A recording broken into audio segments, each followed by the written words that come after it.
Oh, I'm sorry. I didn't see you there. I'm so distracted by all this money I saved this month, and I truly apologize.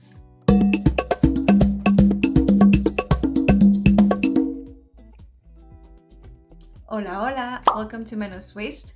This is a channel where I talk about ways making your life better for you, your wallet, and the planet. My name is Mari Cruz, and today I'm gonna tell you about my month. If you clicked on this video, I am assuming that you already know what a low buy year is, but you know what they say, when you assume, you make an ass of you and me. So I'm gonna link a previous video that I did on this on the first month of the year, and you can kind of see the approach that I am taking to this low buy year. So first, I'm gonna show you what I spent my money on this month, and then I'm gonna give you some tips on how to stay on budget and how to even be under your budget. So stick around until the end of the video. Okay, so my rule for this low buy year is that I give myself $100 a month to spend on what I call luxuries. So that's outside of necessities like rent, food, personal care, etc., etc. You can check out the other video for more details on that. So as you can see here in the screenshot of my Notion template, I've mentioned Notion before. I love it. That's what I use to track my budget. As you can see, most of it was spent on coffee or tea or food at a coffee shop. And that's because I had a big writing assignment and I have a really hard time concentrating at home.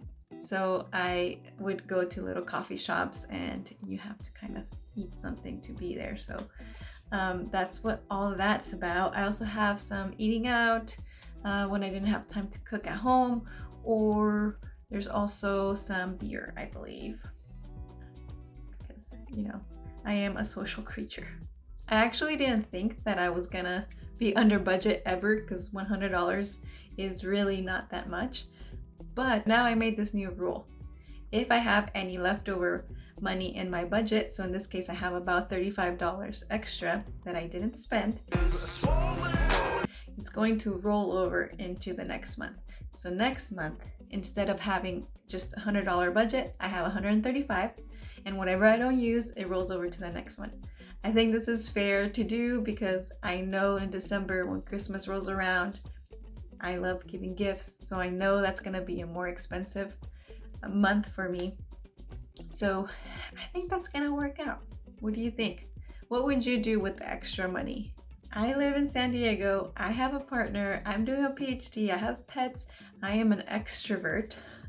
And with all of this, I still managed to stay under my budget.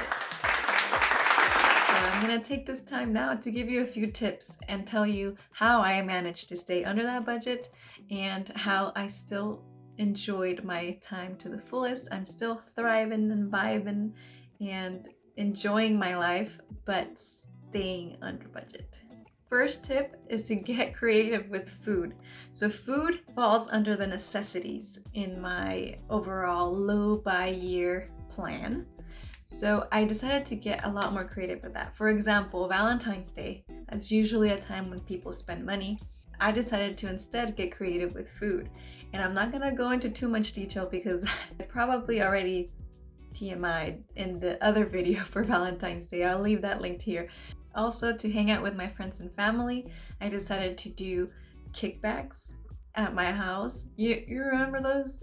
Back in high school, we would always call them kickbacks instead of parties because we were cool. So, hey, you going to that party later?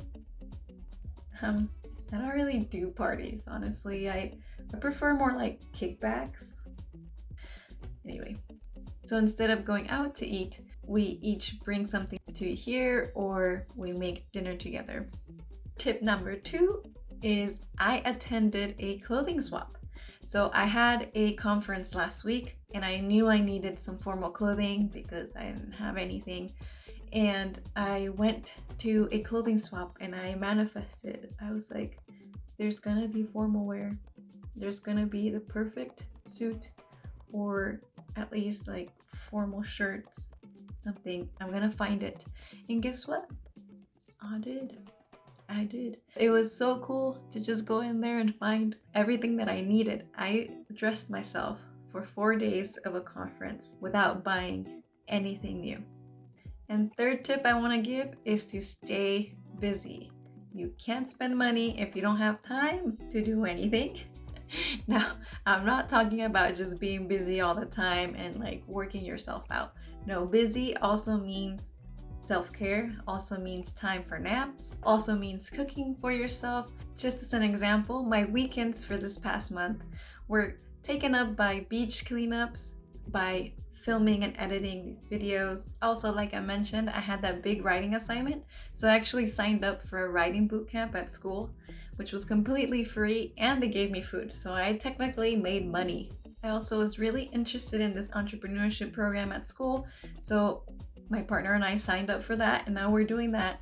So all of these things are helping me get closer to my goals. And like I mentioned, this does not mean you have to be constantly working on something like difficult or something stressful.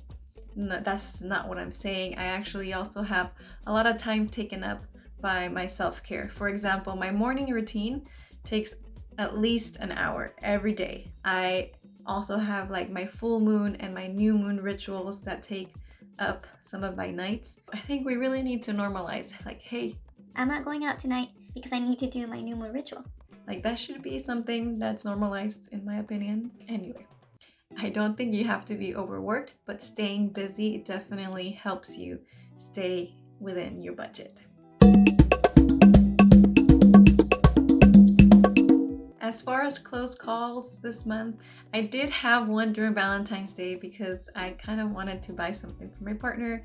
I was gonna make this whole big deal about it, and I decided not to, and instead got really creative on an activity that we could do. So that's how I managed to not give in to this idea that I had to buy him something. Oh, and I also almost bought like a $30 candle. It just smells so good.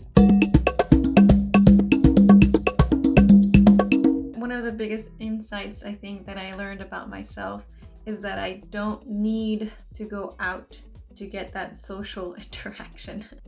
Funnest times that I had this month was at someone's house or at my house.